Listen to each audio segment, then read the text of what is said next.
My name is Monty Baldwin. I work for the Jewelry Doctors, and we're in Amarillo, Texas. I've been using my iWeld system for about 2 years. What brought me into the Advanced User Workshop is pretty much I was having a lot of problems with eyeglasses and silver. Mostly Mexican silver, the hand-poured silver. Had a lot of porosity, and I could just never figure out how to actually get some of that porosity out. So it was really kicking my butt, and I just had to figure out the solution to it. I knew I couldn't do it on my own, that I needed more experienced help. So everything I came here to learn, I actually was able to comprehend, and it's going to help me as a better jeweler to have those pieces come out with no warranty or coming back.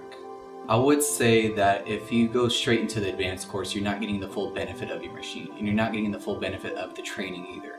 It's really recommended that you would go to that very first schooling, do the basics. Because if you skip the basics, when you get to the advanced course, some of it's going to make sense, but not all of it's going to make sense. It's going to go a lot more in depth if you do the basic. But a lot of people just assume, oh, I've had this machine for so long, I can just go straight into the advanced course. It's a lot easier, and you get a lot more understanding and a lot more from your machine if you learn all the basics. Your maintenance, your settings, your parameters, everything that you're going to learn more in depth in your basic.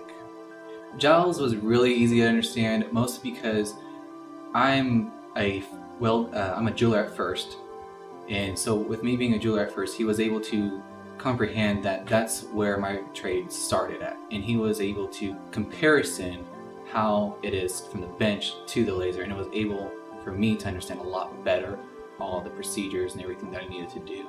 I would definitely recommend this advanced course for anybody, because if they don't understand and they're blaming everything on the machine, it's not the machine, it's the user. And coming here to this course, you're going to understand how your settings are wrong, how everything that you're doing on that laser is some way, in some form, not the way it's supposed to be ran. And you're going to understand a lot more of your laser if you come to this versus if you were just to do it on your own.